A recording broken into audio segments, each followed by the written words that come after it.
I want to share with you some information about a new machine I just purchased.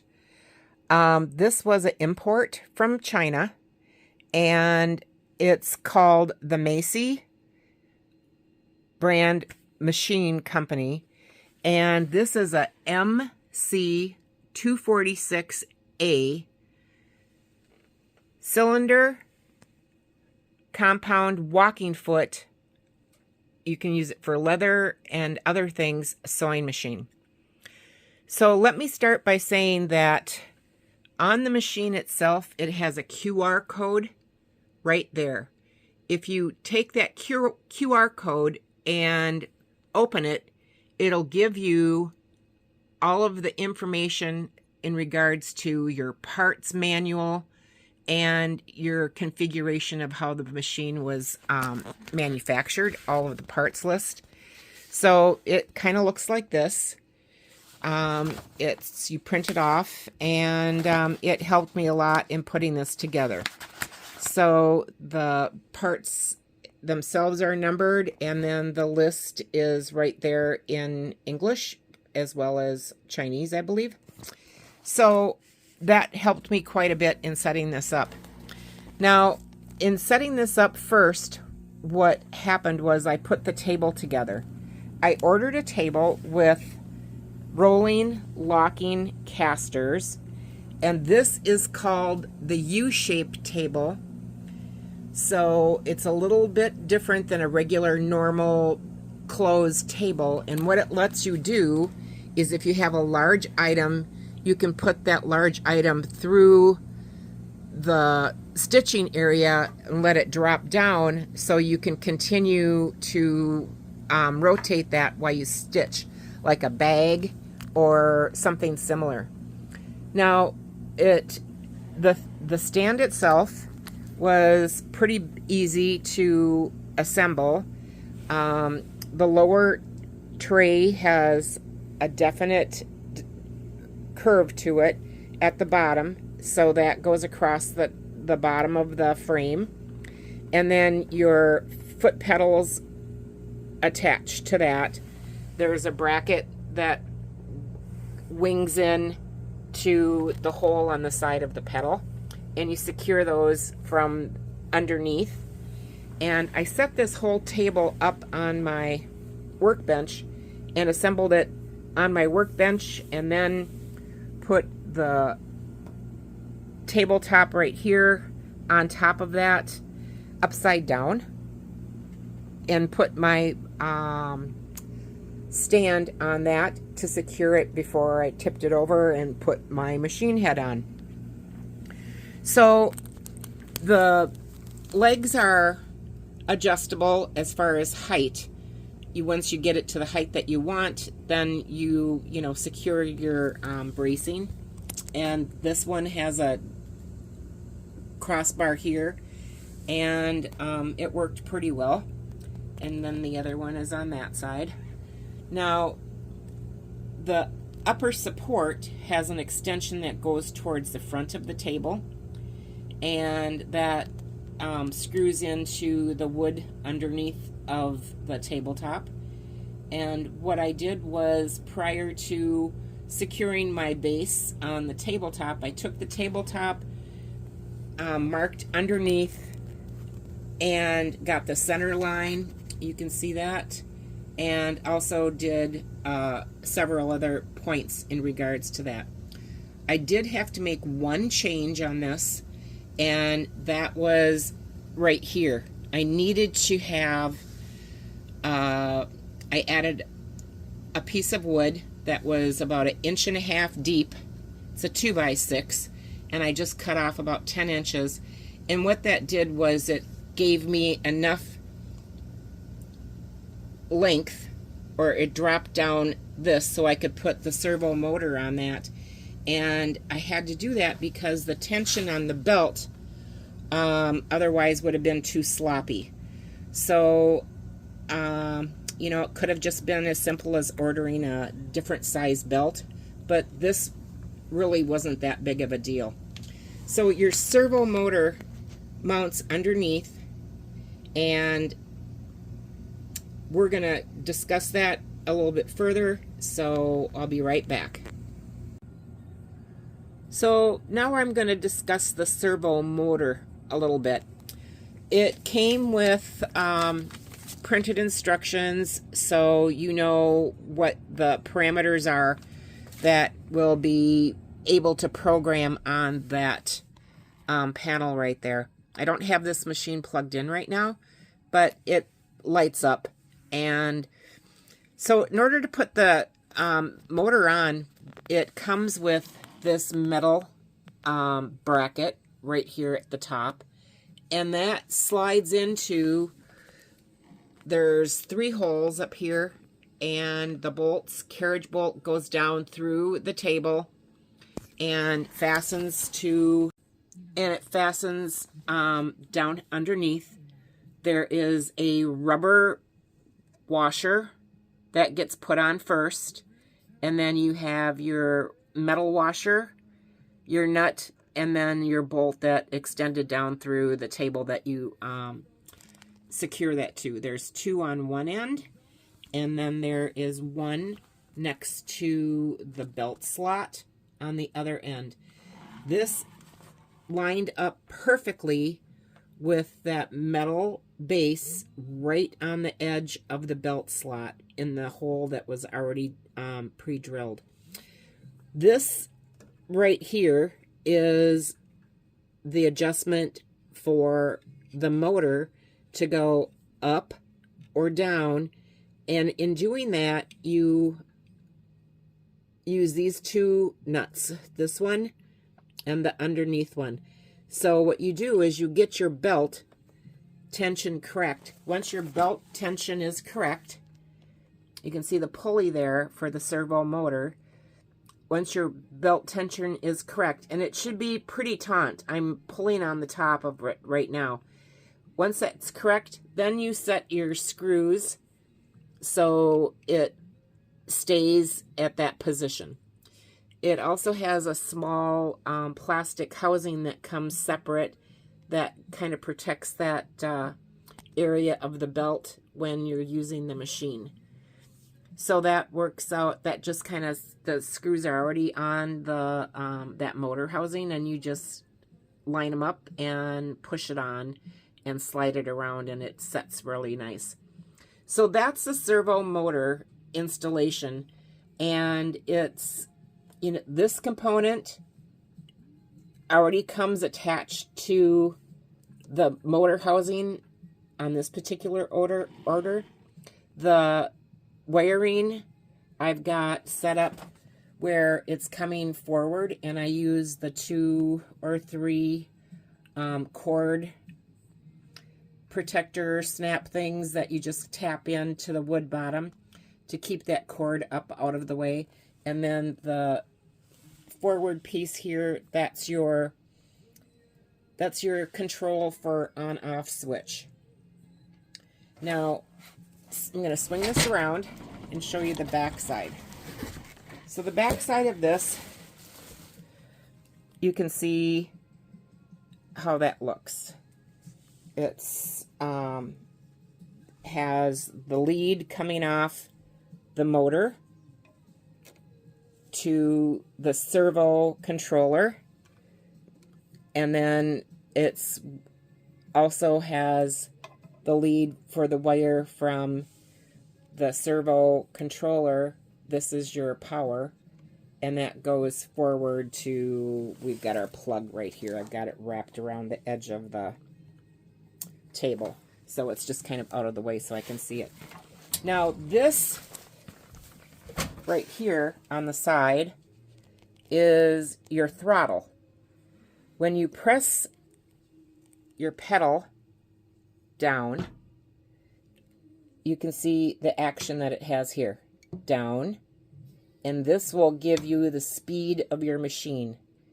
So this is a rod component that comes, it has an adjustable nut right here. You put this on this arm, you just bolt that in, and then you put the other one on the back side of your pedal, It comes with that bracket. So you've got that one. And then this one is slidey. You adjust the tension that you like for your for yourself, for how you want that treadle to operate, and then you tighten this bolt. This slides up and down, so slippery. So it took me like 2 or 3 times to get it correct, but it works good. Now on the pedal to open and close the presser foot, or I should say to lift and lower the presser foot, that's this small pedal. And that has a chain that follows and goes up through the table and connects to this arm at the back of the machine. This arm came as a separate piece, and you just screw it onto the 2 set screws that they had that were already that were already on here. So I just had to unscrew those, put that arm on, and then screw those down tight. And that basically will take and make your presser foot go up and down. So that's your presser. It's got a little piece of leather in there right now. But this is the manual lift. And if you use the pedal on the foot, that will lift that presser foot up and down. I also want to mention that for this chain that the presser foot pedal is attached to, I had to drill a hole through the tabletop in order to get that in the spot where I wanted it. So this hole I did have to drill. This is a hole that was already in the table. What this is for is it's a machine head post.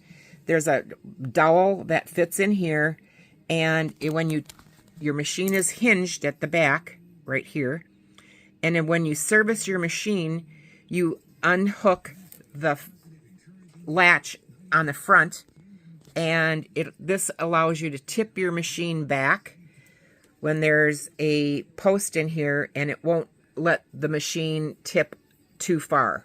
So it's kind of a safety thing, so that you, when you're doing maintenance on your machine, you've got that. And so this is the latch right here. So this is the latch right here that opens and closes the head of your machine to tip it back for service. So similar to your throttle pedal, which is your power pedal that's attached there to your servo motor, your chain for your presser foot is coming down, and that attaches to this bracket that's right there. I put a little extension thing on it just because I wanted it a little longer, but it worked fine without that. So the excess chain, I've just got it tied up with a little twisty tie. It comes with an S-hook to fit in that hole on that bracket, and then the S-hook on the back of the other machine, or I shouldn't say other machine, but on the back of the machine, that secures that to the arm up here that we've already discussed. So next I want to show you the thread stand. The thread stand is just like any other industrial thread stand that comes with any other industrial sewing machine. There's a hole that was already drilled in the table. It attaches with a washer and a bolt underneath, and there's a rubber washer in between this washer and the stand. The stand support has a piece right here, and this is a 2-part piece that you slide together, and this keeps both of those pieces screwed together and tight. The arms, what you do is you do this first, put your pole in the bottom, come up here, you put this on, slide your top pole down, then secure both of these screws. After you have that secure, then you take and you put your arm on right here, and your arm just slides down from the top and it sets right against the top of this bracket. And then once you have that arm on, then what you do is there is a kind of a clampy bolt thing. You put the end in right here, it sandwiches right there, and it wraps around, and then it has a small bolt with a nut, and you just attach that, and that keeps your arm secure to the post.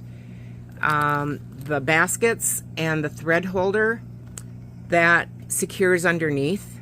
You take the spindle and you punch that through the foam and through this lower holder, plastic holder, and there's a groove in there. You want to make sure you get that post in the groove. So then you put this down, you put your basket over the post, and this can go up or down, and it'll help your thread cone stay secure when you're sewing. And then you just tighten that bolt right here. Now the top is where your thread comes through. So your top arm, you do that same bolt clampy thing that was on this one, and you put it near the top, and after you've got that secure with the nut and bolt right there, then your thread stand is pretty much finished. The only thing that's left is to add this little plastic cap at the top. And you can adjust the height of this arm that your thread follows through from your cone that would be underneath. So that's pretty easy to figure out once you've got a picture of how it lines up. After my servo motor and components were on, I installed the head. And the head is heavy. I actually had to have help putting it on the table. There is a rubber gasket that comes with all of the components, and it's tucked underneath there between the machine head and the table. So you lay your rubber gasket on first, and it matches the holes that were drilled in the tabletop, so there's no issue there. The bolts that were supplied fit perfectly. They come down through the top and they secure underneath with a washer and a nut, and there's 4 of them. So 2 on the front side and 2 on the back side. I have seen somebody that needed to do this by themselves. I would not encourage it. You need 2 people to put this on. It just makes life a lot easier. So do not try it by yourself. Once the head is on, then what I did was you come up to the flywheel. The flywheel has a screw that's got a flat head on the post that is here on the side of the machine. So the flywheel is separate. The flywheel inside has 2 set screws, and those set screws are take an Allen wrench, and on this shaft that comes out from the machine, you'll see a long, narrow, flat groove on it. You want to line up one of those set screws that's in this area right here on the flywheel. You want to line one of those set screws up in that groove, and tighten that down with your Allen wrench. Once you have that one tightened down, then you can tighten down the other one. There's two. That one just helps support it on that shaft that's here. Once that's done, then come back here to the end and put your flathead screw in and secure that. Your belt, smart to put it on while you're doing this. Loop it over and down through the pulley. Once this is on, then that's when you adjust that area down here on your servo motor to get the correct tension of your belt. So your belt should have just a little bit of flex. I'm not quite sure if I've got this tight enough yet because I haven't used it. I haven't used the machine yet, but I think one way or the other I'll have enough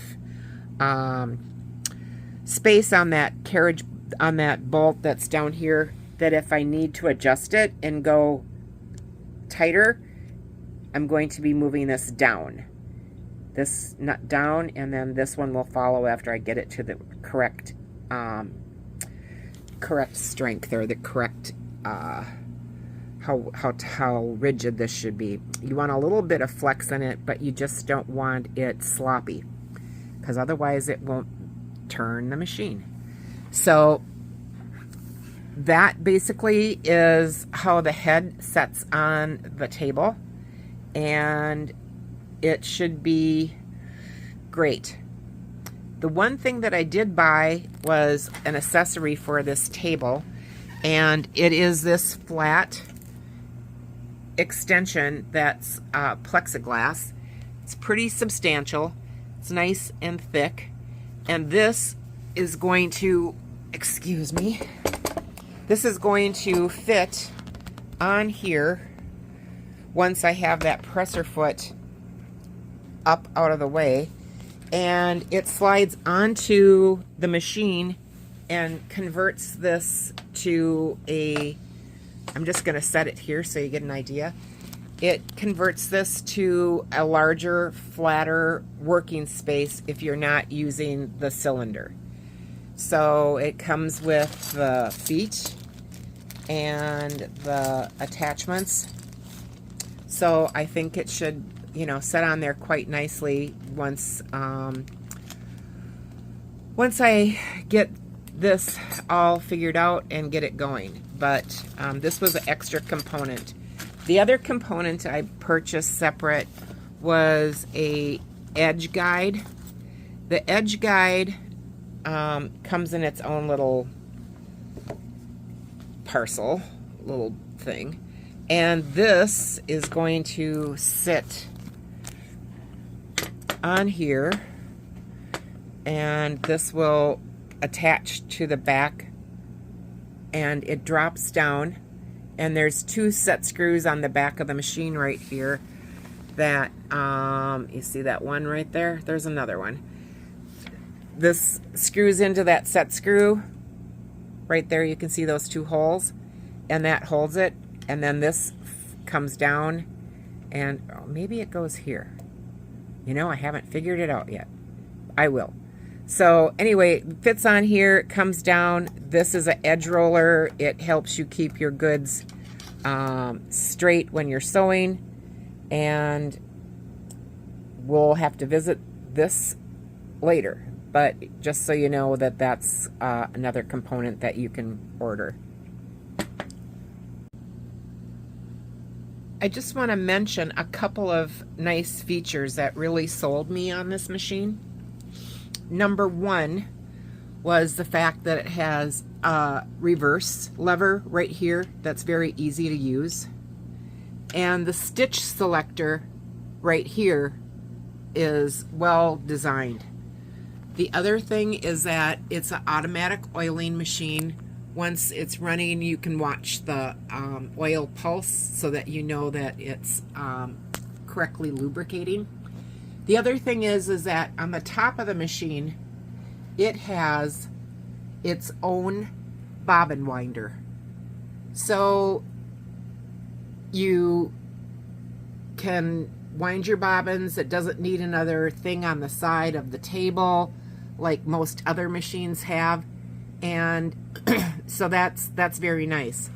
The other feature that I liked about this machine is that it's the A model, and it has a larger capacity regarding the diameter of the bobbin. So the bobbin ends up being a larger bobbin, so it'll sew longer. And I liked that. As far as the table's a nice table. It's got a great finish. The rolling, locking caster feet. You can just basically, you can take this machine wherever you want. It's just simply easy to move, and if you want it to stay where it's at, lock it down. Easy to clean under because of those rolling casters. And the other thing is that the servo motor is very easy to access from the front of the machine. Even though it's tucked under there, out of the way, it still is easy to access. And so yeah, I think overall it's a great machine for the price. It's comparable to a Cowboy, it's comparable to a Techsew, it's comparable to several other machines, and the Juki. So think about it.